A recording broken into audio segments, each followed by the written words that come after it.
नमस्ते, मैं Monali tyre trails में फिर से आपका स्वागत करती हूँ। अभी आप जैसे देख रहे हो, मैं एक मंदिर के बाहर बैठी हूँ और ये मंदिर जैसे आमतौर पे मैं कवर करती हूँ, कोई सार्वजनिक नहीं है। एक प्राइवेट प्रॉपर्टी पे बना हुआ छोटा सा मंदिर है सप्तशृंगी माता का। केवा माहिम में कौलघर करके जो एरिया है, वहाँ पे एक प्राइवेट प्रॉपर्टी है।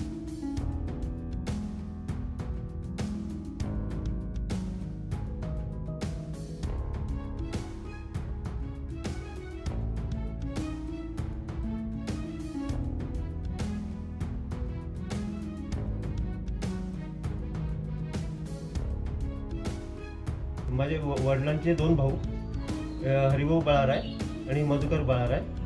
आम्ही पूर्वीपासून एकत्र राहत होते. आता इथं एक 5-6 वर्षापासून म्हणजे 7-8 वर्षापासून आम्ही विभक्त झालो. अगर आप देखोगे तो मंदिर छोटा है, लेकिन फिर भी जो मूर्ति है वो बहुत ही खूबसूरत है। मुख पे जो तेज है वो बहुत ही अलग है। और मैंने सोचा अभी इस तरफ आई हूँ और बुलावा आया है तो वो भी कवर कर लूँ। सिर्फ प्राइवेट प्रॉपर्टी पे है इसलिए उसको अनदेखा तो नहीं कर सकती, क्योंकि माता का बुलावा है। ही देवीचे आम्ही दरवर्षी दसऱ्याला 9 दिवस साजरा करतो. वर्षभर आम्ही देवीची सातत्याने सर्वजण कुटुंबातले सर्वजण पूजा वगैरे करत असतो.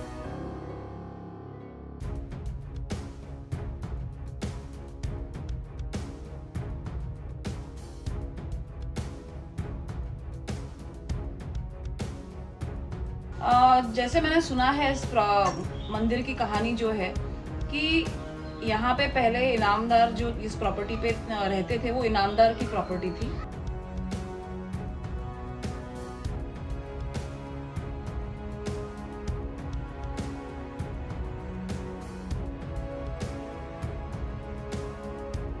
जो अभी इस मंदिर का रखरखाव कर रहे हैं वो राय फैमिली है।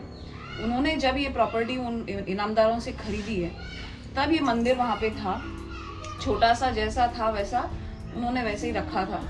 लेकिन फिर मतलब देवी का जो कहना है, अगर मंदिर बांधना है तो वो एक दिन में पूरा हो जाना चाहिए। अब हम ना भीम है, ना हम कृष्ण भगवान है, ना कोई और अवतार है जो एक दिन में कहा जाए और उसको पूरा कर सके।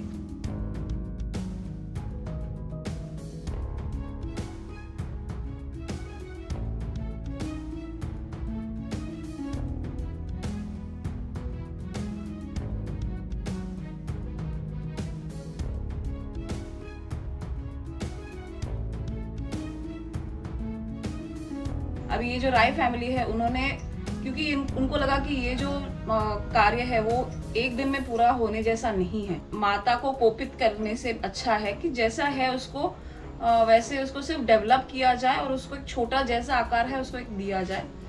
और काफ़ी अच्छा उन्होंने रखरखाव किया है, उसको थोड़ा बहुत डेवलप भी किया है। और यहाँ पे जब भी कोई त्योहार होता है तो कौलघर के और जो राय परिवार के लोग हैं यहाँ पे केरवा माहिम में, वो सब इकट्ठा होते हैं। वो सब जो भी त्योहार है माँ का आशीर्वाद लेके ही शुरू करते हैं। भले उनमें उनके घर में कोई शादी हो, कोई और त्योहार हो या कोई भी शुभ कार्य हो, माता के आशीर्वाद के बिना वो शुरू नहीं होता।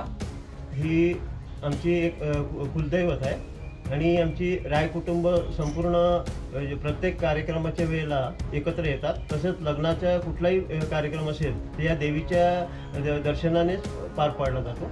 पण तसंच नवरात्रीला पण उत्सवामध्ये सर्व राय कुटुंब आमचे सहकार्य करून आणि प्रत्येक कार्यक्रमात उपभोग घेतात.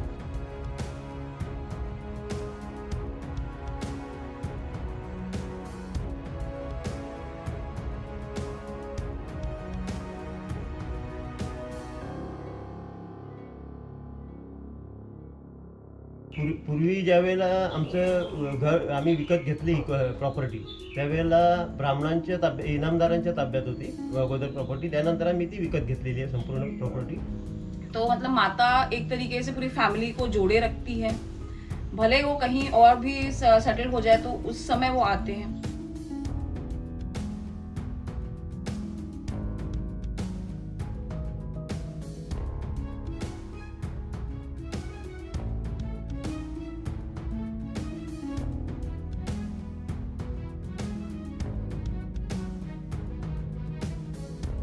देवीने एक हे दिलेलं होतं की घर आपलं मंदिर बांधायचं असेल तर एका रात्रीमध्ये ते बांधलं गेलं पाहिजे.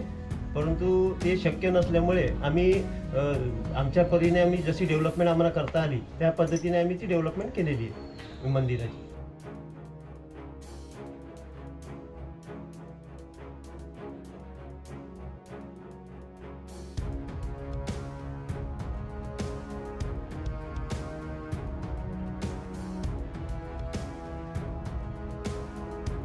शारदीय नवरात्रि में खास तौर पे जो सेलिब्रेशन प्लस अष्टमी नवमी को जो कन्याओं को भोजन देना, उनको जो खास गहने वगैरह जो देते हैं वो दान करना, उनको भोजन कराना, वो होता है. दशहरे के दिन जैसे ही हम कहते हैं सोना लूटना, वो आपटेची पाना जिसको हम मराठी में कहते हैं, वो पेड़ के जो पत्ते होते हैं उनको सोने के रूप से उनको लूटना, ये सब किया जाता है. मतलब आमतौर पे जो त्यौहार में जो मज़ा होता है, शान शौकत होती है, वो सब यहाँ पे होता है. भले वो प्राइवेट प्रॉपर्टी हो, फिर भी गांव के लोग भी उसमें शामिल होते हैं और अच्छी तरह से, बहुत अच्छी तरह से उसको मनाया जाता है.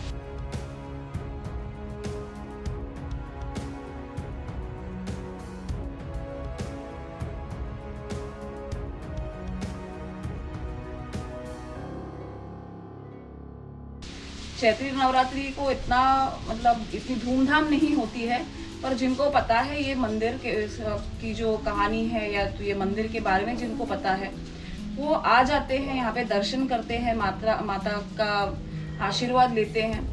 तो शारदीय नवरात्रि हो, चैत्री नवरात्रि हो, नवरात्रि का महत्व हमेशा बना रहता है और उसे मनाया भी जाता है. चैत्री नवरात्रि में जैसी आमतौर पे पूजा होती है वैसे ही करते हैं, सिर्फ जो नैवेद्य होता है वो अलग से चढ़ाया जाता है, भोग जिसे कहते हैं.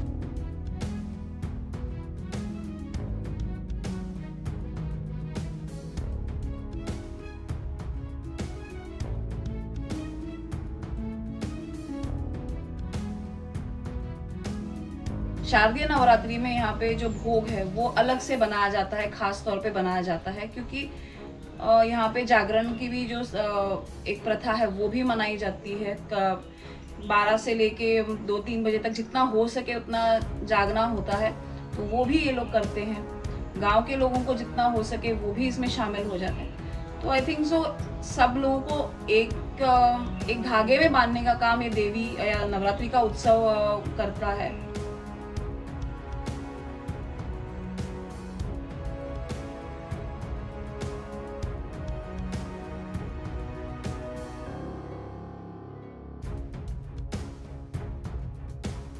माता जैसे कहती है ना, भले अपने बच्चे अलग अलग नेचर के हों, कैसा भी उनका स्वभाव हो, अच्छे बुरे हो, उनको साथ रखने की कोशिश करती है.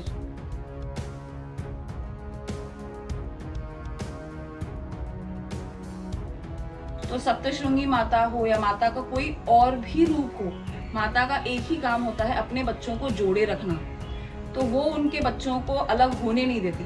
भले वो अलग अलग अपने दैनिक कार्य में बिजी हो, लेकिन त्योहारों के समय कोई उत्सव हो तो साथ में उनको लाती ही है.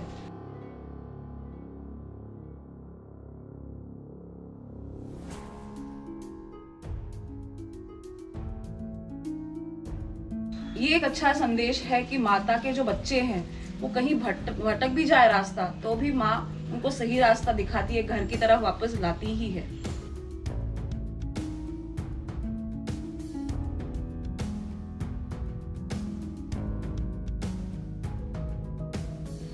मुझे बहुत अच्छा लगा ये छोटा सा, मतलब जो मंदिर है छोटा होते हुए भी बहुत ही अच्छा काम कर रहा है. मतलब देवी सबको बुलाती है, प्लस आजू बाजू में जो पेड़ पौधे हैं, हरियाली है, तो एक तरीके से नेचर का बैलेंस भी माता ने बना के रखा है.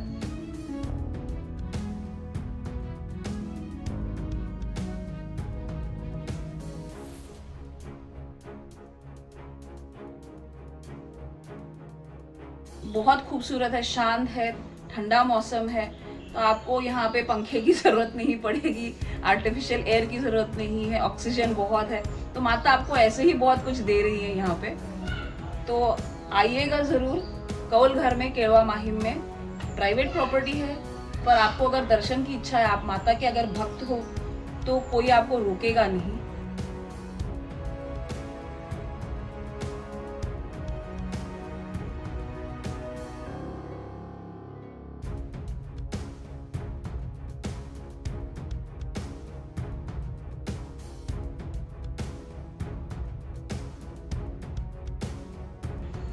बस इतना ही मैं कहना चाहती हूँ कि माता का मंदिर छोटा हो बड़ा हो उससे कोई फर्क नहीं पड़ता।